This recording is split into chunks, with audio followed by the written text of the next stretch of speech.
नमस्कार, आप देख रहे हैं न्यूज़ लैंड नेटवर्क और इस वक्त मैं हूं आपके साथ अरविंद कुमार सिंह। देश और दुनिया की तमाम छोटी और बड़ी खबरों के साथ आइए शुरुआत करते हैं आज की खबरों का सिलसिला। अच्छा ये बतावा, इतना लोगन का भैंस ये आई भैंसिया खोल करके कहाँ बनी है बताओ। और ये टोटी वाली बात कितना शर्मनाक है। ये जितना पानी लगल हो में टोटी में पानी आवत आ कौनों में पानी आवत है।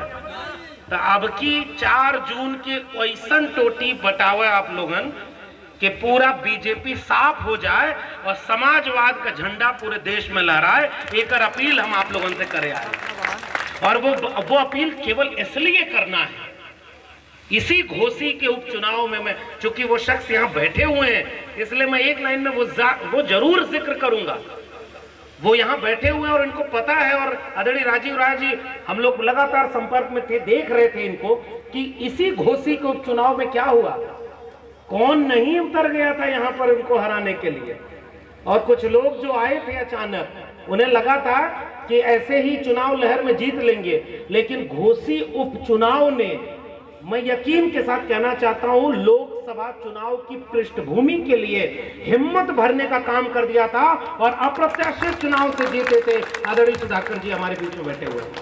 अब हम जिनके लिए प्रचार करने आए हैं, आप प्रचार क्या अपील करना है। और हम जैसे पढ़े लिखे लोग आपके बीच में क्यों अपील करने आए हैं। हम तो दिल्ली विश्वविद्यालय में प्रोफेसर थे, 14 साल मैंने पढ़ाया है। हमने वहां करीब से देखा है ये मोदी सरकार शिक्षा विरोधी है। ये शिक्षा को प्राइवेट हाथों में धीरे धीरे बेच रही है ताकि गरीब, कमजोर, किसान, मजदूर के बेटे बेटियों को अच्छी तालीम न मिले। कलम गिरवी रख दिया है और लोगों के हाथ में तलवार पकड़ना चाहते हैं। हम लोग कलम बचाने के लिए समाजवादी परचम के नीचे आए और जिस शख्स के लिए यहाँ आपसे वोट की अपील करने आए हैं, हमने बाकायदे पता लगाया और ये बात हम तक पहुंची, गरीब बच्चों को निःशुल्क शिक्षा दिलाने का काम आदरणीय राजीव राय जी करते हैं। इसलिए हम इनके मंच पर खड़े होकर के आपसे, दुनिया में कोरोना आया, आप सब जानते हैं, मैं आपके सामने क्या ही इनकी बात कहूं, लेकिन कोरोना आया तो जब जिले इलाही ताली बजवा रहे थे, थाली बजवा रहे थे। अब सोचिए ना, नाली के गैस से चाय बनती है क्या? नौजवान जितने बैठे हैं बताओ भाई, नाली के गैस से चाय बनेगी? प्रधानमंत्री जी नाली के गैस से चाय बनाते थे, बताइए संभव है? बादल आने पर रडार काम नहीं करेगा, बताइए संभव है? पढ़े लिखे नौजवान जितने हैं, झूठ बोले कि नहीं बोले? तो जब प्रधानमंत्री इतना झूठ बोल रहे हैं, आजकल बोल रहे हैं कि मैं पैदा नहीं हुआ हूं, मैं अवतार लिया हूं। सुना कि नहीं सुना? अच्छा, इसका मतलब कुछ दिन बाद इनका मंदिर बनवाया जाए, इनका पूजा होकर। अरे भैया, देश में बहुत प्रधानमंत्री आए और बहुत प्रधानमंत्री चले गए, नेता आए चले गए, ये काम किसी ने नहीं किया जितना झूठ प्रधानमंत्री जी ने बोला। और इतना कोरोना में लोग मर रहे थे, बताइए कोई मजहब बचा? खून और ऑक्सीजन देने के लिए कोई जाति धर्म देख रहा था क्या? कोई देख रहा था क्या?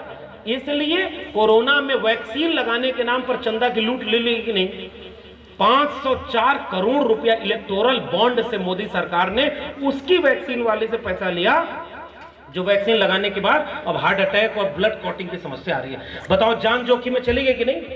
तो नौजवानों, एक बात की गांव-गांव पहुंचाना, एक गलत वैक्सीन से जान जोखिम में है और एक गलत वोट से संविधान जोखिम में है। इसलिए हम आपके बीच में आए। अगर एक वोट गलत पड़ गया तो ये लोग कह रहे हैं कि हम संविधान बदल देंगे। बताओ, मऊ के लोगों को संविधान बदलने वाले को वोट देना चाहिए क्या? नहीं। कभी उनको एक वोट गलती से भी मिलेगा क्या? नहीं। हम समाजवादी खेमे में खड़े होकर, आदरणीय अखिलेश यादव जी के खेमे में खड़े होकर, इंडिया गठबंधन के खेमे में खड़े होकर हम कहने आए हैं कि हम नौजवानों को 30 लाख रोजगार देने वाले नेता के साथ खड़े हैं, अग्निवीर योजना को खत्म करने वाले, किसानों का कर्जा माफ करने वाले, पढ़ाई, कमाई, सिंचाई, दवाई और ये सुनवाई के बात करने वाले इन नेताओं के पक्ष में आपको वोट मांगने के लिए आए हैं। तो बताइए, 1 जून को इतना वोट मिलेगा कि नहीं कि मऊ से एक ऐतिहासिक जीत दर्ज हो जाए? मिलेगा ना? और उस कोरोना में क्या आप लोगों को बताने की जरूरत है? 2-3-4 महीने हुआ है, नए नए प्रत्याशी बाहर से घूमने टहलने आए हैं और आदरणीय राजीव राय जी के बारे में हम लोग तब से देखते हैं टीवी पर, जाति धर्म नहीं देखे इन्होंने।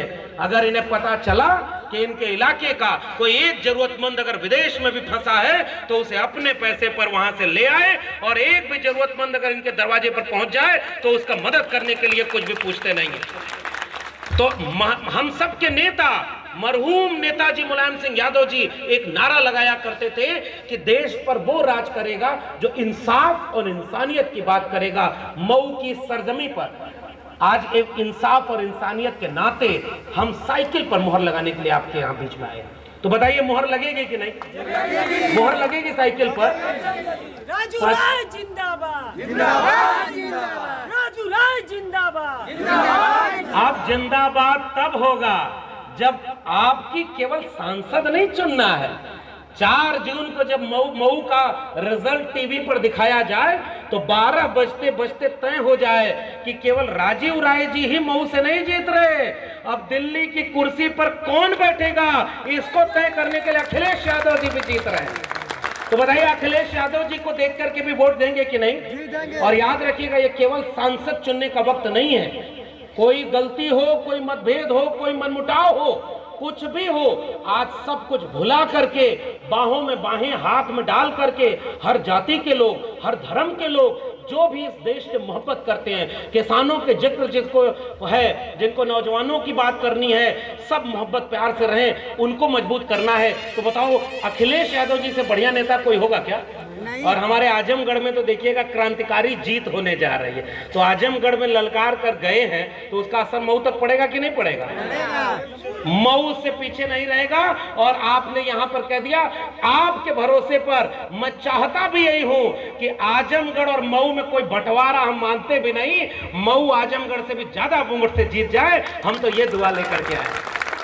तो ये 3-4 महीने के लिए जो लोग टूर पर आए हैं उनके चक्कर में तो नहीं फंसेंगे जी? नहीं, वो लोग भी जाति धर्म का भेदभाव दिखा करके कह रहे हैं। चाचा को याद है ना, हमें किसी पे टिप्पणी नहीं करनी है, हमें केवल ये अपील करनी है कि पहचान जाति धर्म के नाम पर नहीं होती, विचारधारा के नाम पर होती है।